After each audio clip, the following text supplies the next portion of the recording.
2021년 4월 28일 수요일 새벽 기도회를 시작하겠습니다.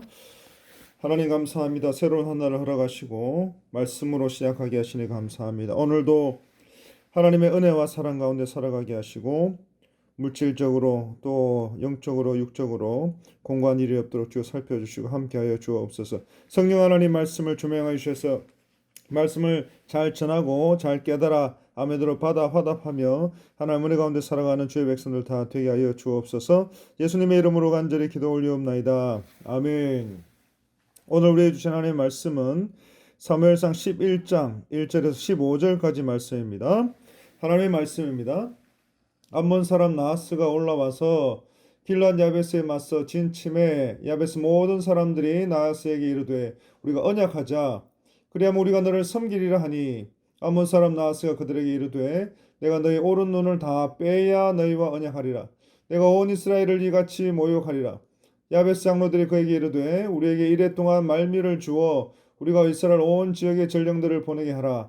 만일 우리를 구원할 자가 없으면 내게 나아가리라 하니라. 이에 전령들이 사울이 사는 기브아에 이르러 이 말을 백성에게 전하매 모든 백성이 소리를 높여 울더니 마침 사울이 밭에서 소를 몰고 오다가 이르되 백성이 무슨 일로 우느냐 하니 그들이 야베스 사람의 말을 전하니라.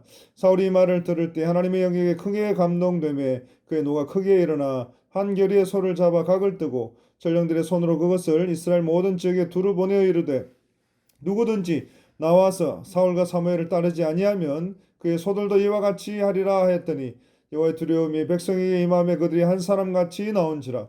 사울이 백성에서 그들의 수를 세어보니 이스라엘 자손이 30만 명이요 유다 사람이 3만 명이더라. 우리가 와 있는 전령들이 이르되 너희는 길르앗 야베스 사람에게 이같이 이르기를 내일 해가 더울 때에 너희가 구원을 받으리라 하라. 전령들이 돌아가서 야베스 사람들에게 전하며 그들이 기뻐하니라. 야베스 사람들이 이르되 우리가 내일 너희에게 나아가리니 너희 생각에 좋을 대로 우리에게 다 행하라 하니라. 이튿날 사울이 백성을 3대로 나누고 새벽에 적진 한가운데로 들어가서 날이 더울 때까지 암몬 사람들을 치매 남은 자가 다 흩어져서 둘도 함께한 자가 없었더라. 백성이 사무엘에게 이르되 사울이 어찌 우리를 다스리겠느냐 한 자가 누구이니까 그들을 끌어내소서 우리가 죽이겠나이다. 사울이 이르되 이날에는 사람을 죽이지 못하리니 여호와께서 오늘 이스라엘 중에 구원을 베푸셨음이니라. 사무엘이 백성에게 이르되 오라 우리가 길갈로 가서 나라를 새롭게 하자. 모든 백성이 길갈로 가서 거기서 여호와 앞에서 사울을 왕으로 삼고 길갈에서 여호와 앞에 화목제를 드리고 사울과 이스라엘 모든 사람이 거기서 크게 기뻐하니라. 아멘. 오늘 본문은 10장에서 사울이 이스라엘 왕으로 선출되었지만 이스라엘 전체의 전폭적인 지지를 받지 못하고 있었던 상황에서 사울이 마침내 이스라엘 전체의 신임과 지지를 얻게 되는 사건을 보여주고 있습니다. 다른 번역에 사울이 왕이 된 지 한 달쯤 때에 요단강 동편에서 일어난 일입니다. 암몬 사람 나하스가 길앗 야베스에서 진을 치고 야베스 사람들이 우리가 언약하자 그러면 우리가 너를 섬기겠다 제안합니다. 암몬은 아브라함의 조카 롯의 후손으로 아르논강과 야복강 사이에 요단 동편 지역에 정착해서 왕국을 이루었는데 이스라엘과 형제국 이들은 이스라엘 사사시대의 세력이 강성해져서 점차 이스라엘과 분쟁을 일으키게 됩니다. 그리고 길앗 야베스는 요단강 동쪽 갈리로스 남쪽의 므낫세 반지파의 기업입니다. 그런 가운데 암몬은 사사시대 때부터 이곳을 탐내었고 침공했다가 사사 입다에게 대피한 적이 있었습니다. 이제 나하스가 다시금 이곳을 빼앗고 과거의 패배를 설력하기 위해서 쳐들어온 것입니다. 그리고 나하스는 이스라엘 왕으로 선출된 사울이 강력한 통치권을 구축하기 전에 그리고 이스라엘 세력을 약화시켜 놓으려고 쳐들어오게 된 것입니다. 그리고 1절 하반절에 길앗 야베스 사람들은 이렇게 이야기합니다. 우리와 언약하자. 그리하면 우리가 너를 섬기리라 하니 야베스 사람들은 암몬에게 무조건적인 항복을 선언합니다. 그리고 나하스와 종속의 관계로 이루어진 언약을 맺을 것을 제안합니다. 그러면 그들을 섬기고 조공을 바치겠다고 한 것입니다. 이는 싸워보기도 전에 전의를 완전히 상실한 야베스 사람들의 나약한 태도를 보입니다. 항복하겠으니 침략 행위를 중단해 달라 하는 것입니다. 그러나 이거는 그만큼 당시의 암몬의 세력이 강성했던 것을 보여주고 있습니다. 하지만 암몬은 야벳 사람들의 제안을 단칼에 거절하고 그리고 섬뜩한 말을 합니다. 2절에 그리고 그들은 야벳 사람들의 옳은 눈을 다 빼야 언약하겠다고 위협하고 있는 것입니다. 그렇습니다. 그들은 이스라엘에게 조공을 받는 데 목적이 있지 않았습니다. 이스라엘에게 모욕과 고통을 안겨주어서 예전에 모세와 입다에게 받았던 그 모욕과 고통을 대갚아 주려고 한 것입니다. 그리고 나하스의 눈에는 야베스는 성에 차지 않았습니다. 온 이스라엘을 모욕하고 있습니다. 그리고 이런 나하스의 말에는 역사적인 배경을 보면 이렇습니다.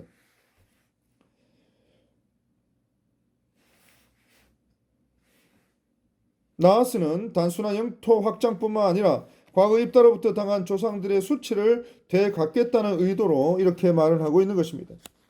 그래서 야베스의 장로들이 암몬에게 이래 동안 말미를 달라 청하고 있습니다. 그리고 이스라엘 온 지역의 전령들을 보내어 구해줄 것을 호소하고 있습니다. 사랑하는 성도 여러분, 이 길르앗 야베스 사람들이 이스라엘의 온 지역에 전령들을 보내서 구원해 줄 것을 호소할 수 있도록 이래 동안 말미를 달라 청했다고 했습니다. 그런데 이러한 이래 동안의 전쟁 유예 기간을 요청한 것에 대해서 암몬이 허락했다는 점을 우리는 눈여겨보아야 될 것입니다. 이는 세계 전쟁사에도 이처럼 이러한 사례는 좀처럼 보기 어려운 사례인 것입니다. 그리고 이것은 암몬이 이스라엘 전력이 매우 보잘것없어 보이는 것으로 생각하고 이스라엘 전체와 상대해도 승리할 수 있다는 자신감을 가지고 있었던 것으로 보입니다. 그래서 2절에 내가 온 이스라엘을 이같이 모욕하리라 라는 말을 보면 우리가 알 수가 있는 것입니다. 그리고 이러한 소식은 사울에게까지 전해지고 사울이 암몬에게 승리하고 명실상부한 이스라엘 왕으로 즉위하는 바탕이 된 것입니다. 그런데 이 일을 단순하게 저들의 군사적인 우월감 때문이라고만 생각하고 설명하기에는 참으로 부족하고 미흡한 부분들이 많이 있습니다. 따라서 우리는 여기에서 하나님의 주권적인 개입하심이 있었음을 깨달아야 하는 것입니다. 다시 말해서 하나님은 사울로 하여금 백성들의 신임을 얻을 수 있는 기회를 주시기 위해서 암몬과 나하스의 교만한 마음을 이용하신 것입니다. 이처럼 하나님께서는 그 뜻을 이루실 때에 천한 만물 모든 것을 다 능히 주장하실 수 있는 분이신 것을 우리는 잊지 말아야 할 것입니다. 그래서 우리가 이와 같은 하나님의 능력을 확신할 때에 우리가 그 어떤 상황 가운데 처한다고 할지라도 그 어떤 대적이 우리를 공격한다고 할지라도 두려워하지 않고 오직 도우시는 하나님을 믿고 기도할 수 있게 될 줄로 꼭 믿으시기를 바랍니다. 그런 가운데 야베스의 장로들이 말미를 청하고 이스라엘 온 지역의 전령들을 보내고 난 이후에 이 소식이 사울에게까지 전달이 됩니다. 그리고 사울이 이 말을 들었을 때에 하나님의 영역에 크게 감동되었다고 했습니다. 그리고 그의 노가 크게 일어났다고 했습니다. 그리고 사무엘상 11장 6절에 사울이 이 말을 들을 때 하나님의 영역에 크게 감동되며 그의 노가 크게 일어났다 했습니다. 여기에서 하나님의 신은 성령 하나님을 말씀합니다. 사울이 성령 하나님께서 부어주시는 능력으로 큰 일을 감당하게 된 것을 우리에게 말씀하고 있는 것입니다. 이처럼 구약시대에도 성령 하나님께서는 사람들에게 특별한 은사를 주셨습니다. 성령 하나님께서 그 사람이 하나님의 일을 맡게 되었다는 징표와 함께 그 일을 수행할 수 있도록 능력도 주신 것입니다. 그리고 오순절 성령 강림 사건 이후에는 성령 하나님께서 늘 우리 가운데 내주하시고 떠나지 않으시고 중생과 성화의 역사를 일으키고 계시는 것을 보게 되는 것입니다. 그런 가운데 이 성령 하나님의 크게 감동하심을 입은 사울이 이제 자신의 소명을 자각하고 백성을 구원하기 위해서 떨쳐 일어납니다. 그리고 7절 이하에서 그 강성했던 그 강력한 암몬의 군대를 모두 물리치는 사건이 자세하게 기록되어 있는 것을 우리는 보게 되는 것입니다. 사랑하는 성도 여러분, 이제 말씀을 맺겠습니다. 모든 백성이 이제는 암몬을 물리치고 길갈로 가서 여호와 앞에서 사울을 실질적인 왕으로 세우게 됩니다. 왕궁도 짓고 세금도 거두고 살해도 합니다. 그리고 신하들도 세우게 됩니다. 그리고 왕을 세운 이 길갈은 요단강을 건너고 나서 그곳을 기념하는 돌을 세운 것이고 이스라엘이 할례를 하고 애굽에서의 수치가 굴러갔다라고 말한 것입니다. 그리고 그들은 이곳에서 왕을 세우고 나라를 새롭게 합니다. 사울이 왕으로서의 리더십을 분명하게 갖게 된 것입니다.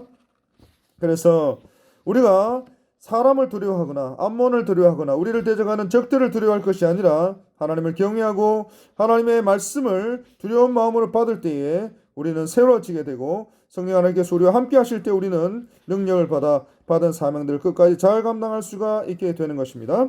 그래서 오늘 하루도 우리의 모든 남은 인생도 대적을, 이 세상을 두려워할 것이 아니라 하나님을 경외함으로 하나님의 말씀을 두려운 마음으로 받음으로 그 하나님의 말씀에 의지해서 성령 하나님의 도우심을 힘입어서 하나님의 영이 크게 임하심을 받아서 성령의 충만함을 받아서 믿음으로 승리하며 살아가는 하나님께 크게 영광을 돌려드리고 사람 앞에서 또 주의 몸된 공동체 앞에서 인정받고 사랑받는 모든 주의 백성들이 다 되시기를 우리 주님의 이름으로 축복하고 기도드립니다. 기도하겠습니다. 하나님 아버지 감사합니다. 이 사울이 왕으로 기름 부음을 받은 이후에 제대로 세움을 받지 못하고 그 역할들을 감당하지 못했는데 강력한 군대를 가진 암몬이 쳐들어왔을 때 오히려 이것이 전화위복이 되어서 사울이 이스라엘 왕으로 세워지고 공고하게 되고 길갈에서 이스라엘 백성들이 이스라엘 나라가 더욱 든든하게 세워져 가는 것을 보게 됩니다. 하나님, 대적들을 두려워하지 않게 하시고 세상을 두려워하지 않게 하시고 오직 하나님을 두려워하고 하나님을 경외하고 하나님의 말씀을 두려움으로 받음으로 말미암아 그 말씀 붙들고 살아가고 하나님의 영에 크게 임하여서 성령 충만하신 은혜로 능력으로 사랑으로 말미암아 이 세상 가운데 믿음으로 승리하며 살아가는 모든 주의 백성을 다 되게 하여 주옵소서. 예수님의 이름으로 간절히 기도 올리옵나이다. 아멘. 이제 다 함께 기도하실 때에 우리 교회를 위해서 기도해 주시기 바랍니다. 설립 70주년 기념 집회를 위해서 기도해 주시고 또 우리 담임 목사님 교회와 총회 사역 가운데 하나님 함께하여 주옵소서. 능력 있게 사역하게 하여 주옵소서. 또 우리 모든 환우분들 예수 그리스도의 보혈의 피로 깨끗하게 치료하여 주시고 회복하여 주옵소서. 우리 다음 세대들 말씀으로 잘 양육받게 하여 주옵소서. 하나님 앞에 또 이 나라 가운데 크게 쓰임받는 우리 자녀들 다 되게 하여 주옵소서. 축복하여 주옵소서. 그리고 우리 선교사님들 모든 사역 가운데 하나님 함께 해주시고 또 우리가 가지고 나온 모든 기도의 제목들 들어응답하여 주셔서 아버지 하나님이여 하나님께 살아계신 것과 우리가 동행하시고 인도하시는 것을 모든 사람들이 보고 알게 하여 주옵소서. 이렇게 기도하시고 하나님 앞에 간절히 붙들림 받아 살아가시는 오늘 하루가 되시기를 간절히 바랍니다. 이 모든 말씀 예수님의 이름으로 간절히 기도하고 축복합니다. 아멘.